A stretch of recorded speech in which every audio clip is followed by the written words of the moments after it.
And I've been very strong believer that what we need to do in education is go to the full voucher system. I know this isn't what you care about, but this is what I care about a great deal. Well, and this is exactly what we care about. Okay, great. This was believe it or not, this was at the end, and we're one of the things that I feel is that right now, you know, if you ask who are the customers of education, the customers of education are the society at large, employers that hire people, right, things like that. But ultimately, I think the customers are the parents, not even the students, but the parents. And the problem that we have in this country is that the customers went away. The customers stopped paying attention to their schools for the most part. And gave their kids to the... Well, what happened was that mothers started working, and they didn't have time to spend at PTA meetings and watching their kids' school.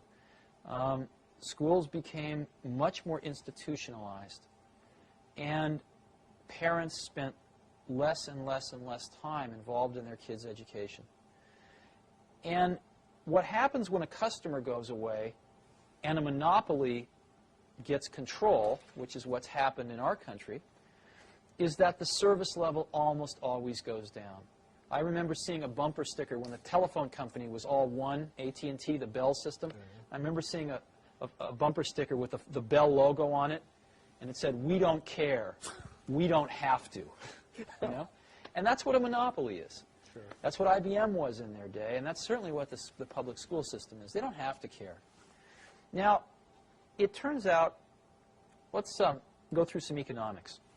The most expensive thing most people buy in their lives is a house. The second most expensive thing is a car, usually. And a car costs, average car is approximately about $20,000 now, $16,000, $20,000. And an average car lasts about, what, 8 years? Right? You buy another one. Yeah. So approximately, you know, $2,000 a year, right, for an 8-year commitment. Well, your child goes to school, right? Approximately 8 years in K through 8, right? Right. You don't like to switch schools. It's about an 8-year commitment. What does the state of California spend per pupil per year? I have no idea. In a public school? I have no idea. What they spend per year per pupil is about $4,400. Wow. Okay? About over twice as much as a car. Now, it turns out that when you go to buy a car, you have a lot of information available to you to make a choice, and you have a lot of choices. Oh, yeah. I mean, General Motors and Ford and Toyota and Chrysler and Nissan, they are advertising at me like crazy. I can't get through a day without seeing 5 car ads. And they seem to be able to make these cars efficiently enough that they can afford to take some of my money and advertise to other people with it. Sure. So that everybody knows all about these cars. And they keep getting better and better and better each year because there's a lot of competition. And there's a warranty. And there's a warranty, that's right. But in schools, since people don't feel like they're spending their own money, they feel like it's free, right? No one does any comparison shopping. Matter of fact, if you want to put your kid in a private school, you can't take the $4,400 a year out of the public school and use it. You have to come up with, you know, $5,000 or $6,000 of your own, or even $4,400 of your own money.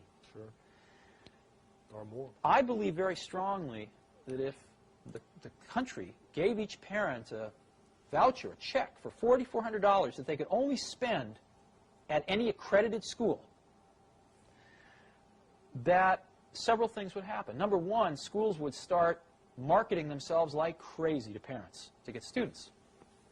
Secondly, I think you see a lot of new schools starting. I've suggested as an example, if you go to Stanford Business School, they have a public policy track. They could start a school administrator track. So you could get a bunch of people coming out of college, tying up with somebody who just got out of business school. They could be starting their own schools. Sure. You could have 25-year-old kids out of college, very idealistic, full of energy. Instead of starting a Silicon Valley company, they'd start a school. And I believe they would do far better than many of our public school teachers do. The third thing you'd see is I believe that you would see the quality of schools, again, just like in a competitive market, start to rise. Some schools would go broke. A lot of the public schools would go broke. There's no question about it. It would be rather painful for the first several years. And deservedly so. But I think far less painful than the kids going through the system as it is right now. And some people, the biggest complaint is, of course, that schools would pick off all the good kids, and all the bad kids would be left to wallow together in either a private school or the remnants of the public school.